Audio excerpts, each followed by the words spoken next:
Black Panther made over $1 billion. Now go find out who, at the end of the day, those receive those checks. They don't look like me and you. But Black Panther was centered around black culture. It was shot in South Africa, some part of it. It was shot in taking our culture, talking about our conversation. They spoke African languages. Yeah.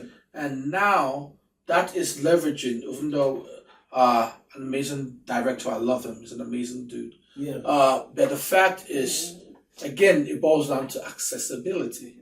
If we have an opportunity to be able to tell our stories by us, we can leverage it. And that boils down to teaching our people, first of all, that we need to understand that our culture can be properly utilized to actually make monies for us without someone coming else from the West to teach us that they can use our culture to actually make us monies. And if you look at African-based music 20 years ago, nobody thought about it being this huge. Black Coffee selling out a stadium in New York. Burna Boy is selling out a stadium in London. Right? Afro Nation. I was with Smade who does Afro Nation in Detroit a few weeks ago, and he's doing amazing. He's doing a show in Portugal. Who would have thought that you go to Portugal to hold a black show?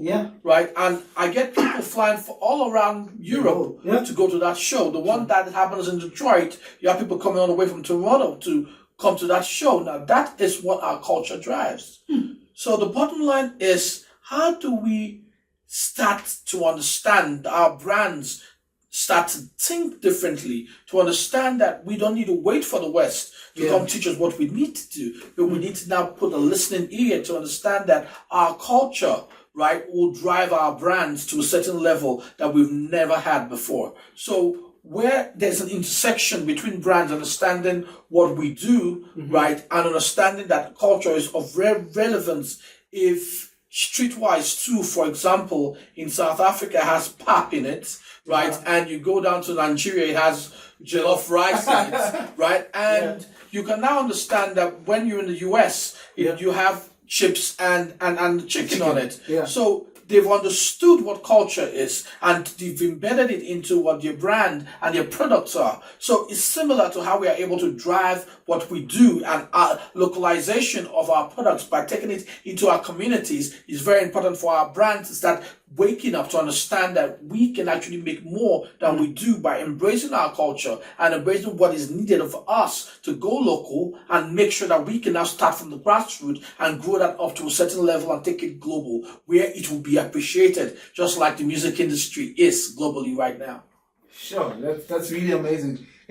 What's your favorite Amapiano song? At the moment, there's many of them, I know. There's many of them. It's I like my boy Tyler ICU. It's amazing. Shout out to Tyler. Okay. It's I have various songs I love listening to. It's speaking of Cannes this year, we're talking about Amapiano on the main stage with the Chief Marketing Officer of South African Tourism, where we spoke about that. Shout out to Tembi. Hey Tembi, how you doing? So it's very, very important that we showcase what that is.